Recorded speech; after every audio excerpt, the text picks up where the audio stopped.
Alright guys, नोंथाङा बिबार लाइसिनि सोमोन्दै मिथिगौ नामा? बिबार लाइसियानो बर'फोरनि first magazine, first लाइसि। बे लाइसिखौ दिहुनदोंमोन 1924 मायथाइयाव independence जानायनि आगोल। More than 100 years from today, दिनैनिफ्राय 100 बोसोरनि आगोलनो बे लाइसिखौ दिहुननाय जादों। बर'नि first लाइसि मेगाजिन। बे लाइसिनि सुजुगिरियानो जादों श्री सतीश चंद्र बसुमतारी। नोंथाङा सोमोनांनो हागौ 1924 मायथाइयाव बिथांमोना बे लाइसिखौ मानो दिहुनामोन। बै समावथ' स्कुल कलेजेसफ्राबो खमथारमोन, बर'फ्राथ' फरायखायामोन। होमबा बे लाइसिखौ फरायनो थाखाय बिथांमोना मानो दिहुनामोन, बेयो मोनसे सोमोनांथाव बाथ्रा। We'll discuss about this. दिनैनि डिसकासनाव बेनि सोमोन्दै डिसकास खालामगोन जोङो, बेखौ साननानै नायगोन, बिजिरगोन। Why they produced this particular magazine in 1924, जेब्लानाखि बर'फ्रा फरायखायामोन। Alright, सुंद'यै बिथांमोननि नाजानायावनो दिनै जोङो जोंनि हारिमुआ थांनानै दङ, जोंनि रावा थांनानै दङ, जों बर'खौ बर' होननानै सिनायथि लानो हादों।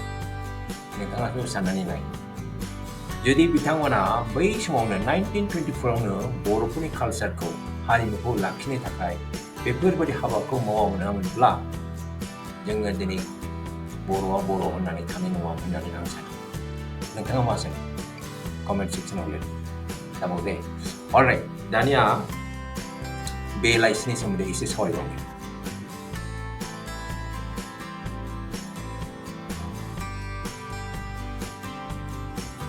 Cultural assimilation माने हारिमु गोरोबलांनाय, मिलिलांनाय। बे बाथ्राहा मोननै ओंथि दङ। पजिटिभबो दङ, नेगेटिभबो दङ। मोजांबो दं, गाज्रिबो दं। मोनसे हारिमुआ गुबुन हारिमुजों गोरोबलांनाय, गावनि हारिमुखौ खोमालांनानै मालाय हारिमुखौ बजबनानै लानाय, गावनि रावखौ खोमालांनाय, गावनि गाननाय जोमनायखौ खोमालांनाय, गावनि जानाय लोंनायखौ खोमालांनाय, रंजानाय बाजानायखौ खोमालांनाय, फाइनालि जोबनायाव गावनि आंगो जिनिसफोरा लाथिख' जानाय। बेखौनो बुङो कालचारेल एसिमिलेशन। आंनि बादिबा बेयो मोनसे सिस्टेमेटिक कालचारेल इनवेजन। गावनि हारिखौ, गावखौ फोथैलांनाय। It is a systematic cultural invasion. बे जाथायनि रिजाल्टखौ हरखाबै नुनो मोना दे, लासै लासैसो नुनो मोनगोन। बे गिदिर ग्रुपआ फिसा ग्रुपखौ मन'लांगोन, फिसा ग्रुपखौ नाख्रेबनानै दोनगोन। बेयो मोनसे गिदिर खैफोदमोन बै समाव। बर'फोराबो बे खैफोदनि गेजेराव गोग्लैनानै दंमोन। ओंखायनो आं सानो बै समाव बिबार लाइसिखौ बर'फोरखौ बे खैफोदनिफ्राय होबथानो थाखाय एबा बारग'होनो थाखाय बे लाइसिखौ दिहुननाय जादोंमोन होननानै आं सानो। नोंथाङा मा सानो? खिन्थाहरदो। बेयो मोनसे गोजौ थाखोनि साननाय। बेयाव राजखान्थि गैया दे, बेयाव राजखान्थि गैया। नाथाय दिनैनि लिडार्स, दिनैनि बर' लिडार्सफोरनि गेजेराव, नट अनलि बर' पलिटिकेल लिडार्सफोरनि गेजेराव आगान मोनसे सुरबानो पलिटिकेल एजेन्डा, फंसे बाथ्रा बुंबानो पलिटिकेल एजेन्डा। नोंथाङा मिथिखागौ। ओंखायनो आं बुंदों बै समनि बिबार लाइसि दिहुननायनि थांखिया पियर, टटेलि पियर, नो पलिटिक्स, नो politics. That was really pure social oriented activity. I am very thankful to those great people. All right. Now, just to substantiate whatever I have said, सिरगाव थांनाय रुपनाथ ब्रह्मनि मोनसे मेथाइ दं दे बे लाइसियाव। नोंथांमोनाबो स्क्रिनाव नुबाय जानांगौ, फरायखाबाय जानांगौ। आं बे मेथाइनि मोनब्रै लाइन्सखौ आं नोंथांमोननि सिगाङाव बुंफोरनो सानदों। First two lines and the last two lines. Right. First two लाइनाव दङ दानागार दानागार आफा बोराइफोर, नोंसोर गावनिखौ दानागार दानागार आफा बोराइफोर नोंसोर गावनिखौ दानागार बे जाहैबाय first two stanza first two lines बेनिफ्राय लास्ट टु लाइनाव दङ मालाया लाया नोंसोरखौ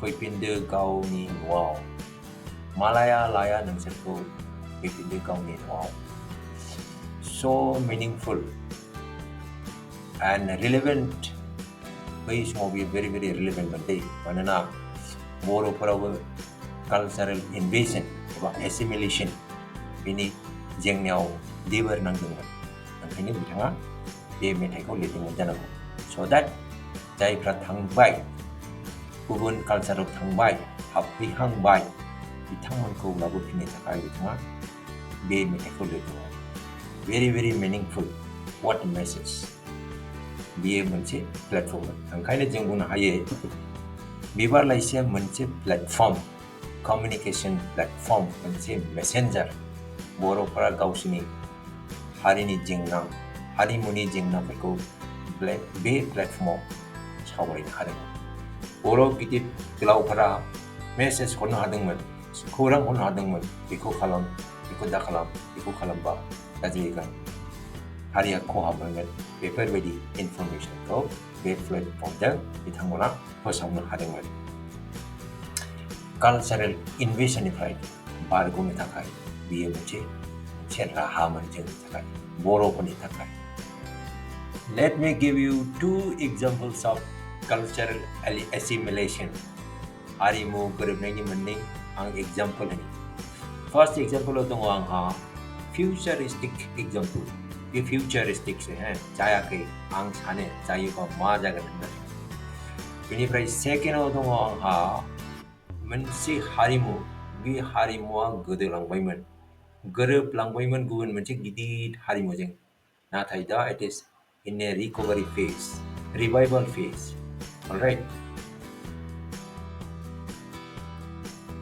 For a moment, can we imagine Dimasa and Bodo बे मोननै हारिनि गेजेराव cultural assimilation जायोबा मा नुथाय नुनो मोनगोन If Dimasa and Bodo cultures assimilate together, what would be the scene?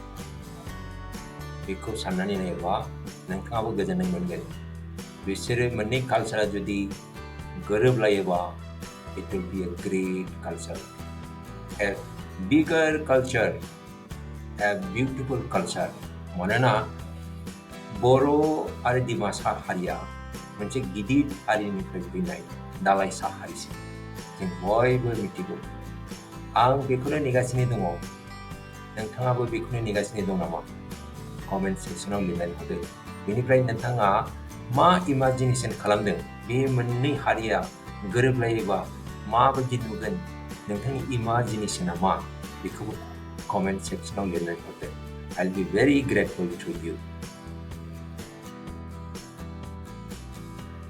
नैथि एग्जाम्पलाव दङ नेपालनि मेचे नेपालनि बर' बे एग्जाम्पलखौ होनो थाखाय आं नैबे बिजाबनि मदद लादों दि मेचे ताराय इथन'ग्राफि लिरगिरिया जाहैदों सान्तालाल मेचे बिथाङाबो नेपालनिनो नेपालाव बर'फोरखौ इन्डिजिनास इथनिक ग्रुप होननानै सिनायथि होदों मोनसे इथनिक ग्रुप थागिबि हान्जा होननानै नेपाल गभर्नमेन्टआ सिनायथि होदों नाथाय नोंथाङा बिथांमोननि अनजिमाखौ मिथिगौ नामा जोबोद दुखुनि बाथ्रा बे बिजाबाव लिरनाय बादिबा आं बेखौनो बुंगोन नोंथाङाबो स्क्रिनाव नायदो 1952-54 मायथाइनि सेन्सास बादिब्ला मेचेफोरा only 523 very surprising बेनिफ्राय 1961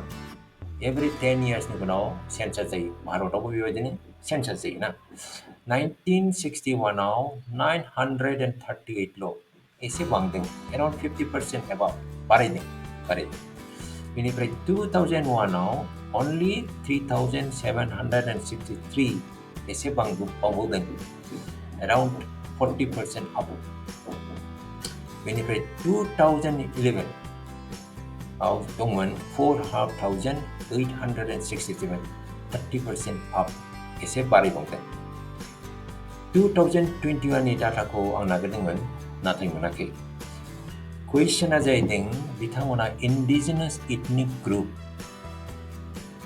माने थागिबि बिथांमोना नाथाय बे माने अनजिमाया माने एथ'ग्राब खम जाखो एखेबारे बे मोनसे साननो गोनां बाथ्रा बारायनांगौमोन माने एथ'ग्राब खम जाखो डेफिनेटलि कालचारेल इनवेजन जादों कालचारेल एसिमिलेशन जादों ग्रेटार नेपाली कालचारजों बे मेचे कालचारा मिलायलांदों बेखौनो आं सानो ओंखायनो बिथांमोननि नाम्बारा खमायलांदों लासै खमायलांदों दा गोजोनथाव बाथ्राया जाहैदों दुलाराय बर' साहित्य सभा एबा थुनलाइ आफाद बर' थुनलाइ आफादनि हेफाजाबजों बिथांमोना दिनै एसे दावगाबोबाय we are very close now we are very close to Nepal Meche गोबां प्रग्राम जायो गोबां मानसिफोरानो जोंनि बिटिआरनिफ्राय बेंगलनिफ्राय बैसागु फालियो it's a very very good scene today they are in the recovery phase बिथांमोना रिभाइभ जागासिनो दं गावसिनि कालचारखौ हमनो लागिफिनदों बर' कालचारखौ लाखिफिननो नाजादों it's a very good scene दा नंखायनो आं सानदों दिमासा आरो बर'नि गेजेरावबो बेबायदिनो लासैनो cultural assimilation जादों that will be a new chapter in the great Kokrajhar world that is my imagination नोंथांनि इमेजिनेशनखौबो आंनो खिन्थाहरदो All right guys BIBAR Laisi played a major role to revive Bodo community there is no doubt about it 1952 मायथाइयाव बर' साहित्य सभाया जोनोम मोनदोंमोन after 28 years of BIBAR Laisi दिनै BIBAR Laisiया 100 years नि बांसिन जानानै दं 100 years बारलांबाय बर' साहित्य सभानि one of the foundersआबो BIBAR Laisiनि सुजुगिरि Sri Satish Chnadra Basumatary one of the founders can you imagine that होमबा आं बेखौनो सानदोंदि बर' साहित्य सभानि गुदि रोदायाबो BIBAR Laisiयानो आं बेखौनो सानदों दिनै बर' रावा 8 शेड्यूलआव हाबनानै दं सोरनि थाखाय दिनै बर' रावा मोनसे अफिशियेल लेंगुवेज होननानैबो सिनायथि मोनबाय सोरनि थाखाय